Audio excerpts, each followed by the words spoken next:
ओम शांति। 10 मार्च 1986 की अव्यक्त मुरली। हेडिंग है बेफिक्र बादशाह बनने की युक्ति। फिक्र से फारिग करने वाले बाप दादा बोले, आज बाप दादा बेफिक्र बादशाहों की सभा देख रहे हैं। यह राज्य सभा सारे कल्प में विचित्र सभा है।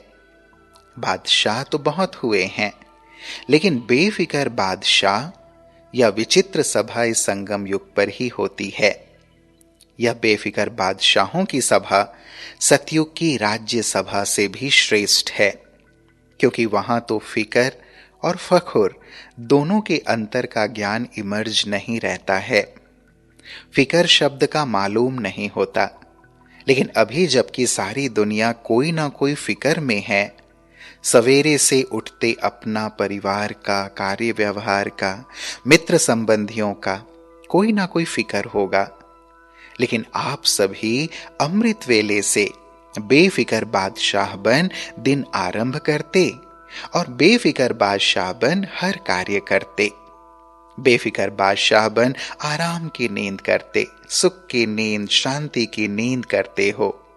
ऐसे बेफिक्र बादशाह बन गए। ऐसे बने हो या कोई फिक्र है? बाप के ऊपर जिम्मेवारी दे दी तो बेफिक्र हो गए। अपने ऊपर जिम्मेवारी समझने से फिक्र होता है। जिम्मेवारी बाप की है और मैं निमित्त सेवाधारी हूं। मैं निमित्त कर्म योगी हूं। करावनहार बाप है, निमित्त करनहार मैं हूं। अगर यह स्मृति हर समय स्वतः ही रहती है तो सदा ही बेफिक्र बादशाह है। अगर गलती से भी किसी भी व्यर्थ भाव का अपने ऊपर बोझ उठा लेते हो तो ताज के बजाय फिक्र के अनेक टोकरे सिर पर आ जाते हैं। नहीं तो सदा लाइट के ताजधारी बेफिक्र बादशाह हो। बस बाप और मैं, तीसरा ना कोई। यह अनुभूति सहज बेफिक्र बादशाह बना देती है। तो ताजधारी हो या टोकरेधारी हो, टोकरा उठाना और ताज पहनना कितना फर्क हो गया। एक ताजधारी सामने खड़ा करो और एक बोझ वाला, टोकरे वाला खड़ा करो, तो क्या पसंद आएगा, ताज या टोकरा? अनेक जन्मों के अनेक बोझ के टोकरे तो बाप आकर उतार कर हल्का बना देता। तो बेफिक्र बादशाह अर्थात सदा डबल लाइट रहने वाले। जब तक बादशाह नहीं बने हैं तब तक कर्मेंद्रियां भी अपने वश में नहीं रह सकती हैं। राजा बनते हो तभी माया जीत, कर्मेंद्रिय जीत, प्रकृति जीत बनते हो। तो राज्यसभा में बैठे हो ना। अच्छा, आज यूरोप का टर्न है। यूरोप ने अच्छा विस्तार किया है। यूरोप ने अपने पड़ोस के देशों के कल्याण का प्लान अच्छा बनाया है। जैसे बाप सदा कल्याणकारी है, वैसे बच्चे भी बाप समान कल्याण की भावना रखने वाले हैं। अभी किसी को भी देखेंगे तो रहम आता है ना कि यह भी बाप के बन जाएं। देखो, बाप दादा स्थापना के समय से लेकर विदेश के सभी बच्चों को किसी न किसी रूप से याद करते रहे हैं, और बाप दादा की याद से समय आने पर चारों ओर के बच्चे पहुंच गए हैं। लेकिन बाप दादा ने आह्वान बहुत समय से किया है। आह्वान के कारण आप लोग भी चुंबक की तरह आकर्षित हो पहुंच गए हो। ऐसा लगता है ना कि ना मालूम कैसे हम बाप के बन गए। यह तो अच्छा लगता ही है, लेकिन क्या हो गया, कैसे हो गया, यह कभी बैठकर सोचो। कहां से कहां आकर पहुंच गए हो, तो सोचने से विचित्र भी लगता है ना। ड्रामा में नोंद नोंधी हुई थी। ड्रामा की नोंद ने सभी को कोने कोने से निकालकर एक परिवार में पहुंचा दिया। अभी यही परिवार अपना लगने के कारण अति प्यारा लगता है। बाप प्यारे ते प्यारा है तो आप सभी भी प्यारे बन गए हो। आप भी कम नहीं हो, आप सभी भी बाप दादा के संग के रंग में अति प्यारे बन गए हो। किसी को भी देखो तो हर एक दो से प्यारा लगता है। हर एक के चेहरे पर रूहानियत का प्रभाव दिखाई देता है। फॉरेनर्स को मेकअप करना अच्छा लगता है, तो यह फरिश्तेपन का मेकअप करने का स्थान है। यह मेकअप ऐसा है जो फरिश्ता बन जाते। जैसे मेकअप के बाद कोई कैसा भी हो लेकिन बदल जाता है ना, मेकअप से बहुत सुंदर लगता है। तो यहां भी सभी चमकते हुए फरिश्ते लगते हो, क्योंकि रूहानी मेकअप कर लिया है। उस मेकअप में तो नुकसान भी होता है, इसमें कोई नुकसान नहीं। तो सभी चमकते हुए सर्व के स्नेही आत्माएं हो ना।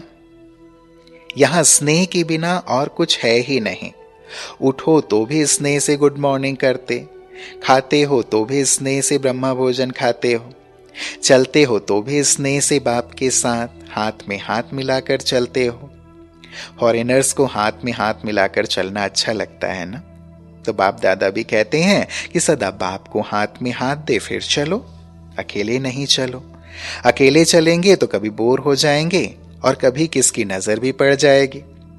बाप के साथ चलेंगे तो एक तो कभी भी माया की नजर नहीं पड़ेगी, और दूसरा साथ होने के कारण सदा ही खुशी खुशी से मौज से खाते चलते मौज मनाते जाएंगे। तो साथी सबको पसंद है ना, या और कोई चाहिए? और कोई कंपेनियन की जरूरत तो नहीं है ना? कभी थोड़ा दिल बहलाने के लिए कोई और चाहिए? धोखे देने वाले संबंध से छूट गए, उसमें धोखा भी है और दुख भी है। अभी ऐसे संबंध में आ गए जहां ना धोखा है ना दुख है, बच गए, सदा के लिए बच गए। ऐसे पक्के हो, कोई कच्चे तो नहीं। ऐसे तो नहीं वहां जाकर पत्र लिखेंगे कि क्या करें कैसे करें, माया आ गई। यूरोप वालों ने विशेष कौन सी कमाल की है? बाप दादा सदा देखते रहे हैं कि बाप जो कहते हैं कि हर वर्ष बाप के आगे गुलदस्ता लेकर के आना, वह बाप के बोल प्रैक्टिकल में लाने का सभी ने अच्छा अटेंशन रखा है। यह उमंग सदा ही रहा है और अभी भी है कि हर वर्ष नए नए बिछड़े हुए बाप के बच्चे अपने घर में पहुंचें, अपने परिवार में पहुंचें। तो बाप दादा देख रहे हैं कि यूरोप ने भी यह लक्ष्य रख करके वृद्धि अच्छी की है। तो बाप के महावाक्यों को, आज्ञा को पालन करने वाले आज्ञाकारी कहलाए जाते हैं। और जो आज्ञाकारी बच्चे होते हैं उन्हों पर विशेष बाप की आशीर्वाद सदा ही रहती है। आज्ञाकारी बच्चे स्वतः ही आशीर्वाद के पात्र आत्माएं होते हैं। समझा? कुछ वर्ष पहले कितने थोड़े थे, लेकिन हर साल वृद्धि को प्राप्त करते बड़े ते बड़ा परिवार बन गया। तो 1 से 2, 2 से 3, अभी कितने सेंटर हो गए। यूके तो अलग बड़ा है ही, कनेक्शन तो सबका यूके से ही है, क्योंकि विदेश का फाउंडेशन तो वही है। कितनी भी शाखाएं निकल जाएं, झाड़ विस्तार को प्राप्त करता रहे, लेकिन कनेक्शन तो फाउंडेशन में होता ही है। अगर फाउंडेशन से कनेक्शन नहीं रहे तो विस्तार को, वृद्धि को कैसे प्राप्त करें? लंदन में विशेष अनन्य रतन को निमित्त बनाया, क्योंकि फाउंडेशन है ना। तो सभी का कनेक्शन, डायरेक्शन सहज मिलने से पुरुषार्थ और सेवा दोनों में सहज हो जाता है। बाप दादा तो है ही, बाप दादा के बिना तो 1 सेकेंड भी नहीं चल सकते हो, ऐसा कंबाइंड है। फिर भी साकार रूप में सेवा के साधनों में, सेवा के प्रोग्राम्स, प्लान्स में, और साथ साथ अपनी उन्नति के लिए भी किसी को भी कोई भी डायरेक्शन चाहिए तो कनेक्शन रखा हुआ है। यह भी निमित्त बनाए हुए माध्यम है जिससे सहज ही हल मिल सकें। कई बार ऐसे माया के तूफान आते हैं जो बुद्धि को क्लियर न होने के कारण बाप दादा के डायरेक्शन को, शक्ति को कैच नहीं कर सकते हैं। ऐसे टाइम के लिए फिर साकार माध्यम निमित्त बनाए हुए हैं, जिसको आप लोग कहते हो दादियां, दीदियां। यह निमित्त हैं जिससे टाइम वेस्ट ना जावे। बाकी बाप दादा जानते हैं कि हिम्मत वाले हैं, वहां से ही निकलकर और वहां ही सेवा के निमित्त बन गए हैं। तो चैरिटी बिगिंस एट होम का पाठ अच्छा पक्का किया है। वहां के ही निमित्त वृद्धि को प्राप्त कराना यह बहुत अच्छा है। कल्याण की भावना से आगे बढ़ रहे हो तो जहां दृढ़ संकल्प है वहां सफलता है ही। कुछ भी हो जाए लेकिन सेवा में सफलता पानी ही है। इस श्रेष्ठ संकल्प ने आज प्रत्यक्ष फल दिया है। अभी अपने श्रेष्ठ परिवार को देख विशेष खुशी होती है और विशेष पांडव ही टीचर हैं। शक्तियां सदा मददगार तो हैं ही, पांडवों से सदा सेवा की विशेष वृद्धि का प्रत्यक्ष फल मिलता है। और सेवा से भी ज्यादा सेवा केंद्र की रिमझिम, सेवा केंद्र की रौनक शक्तियों से होती है।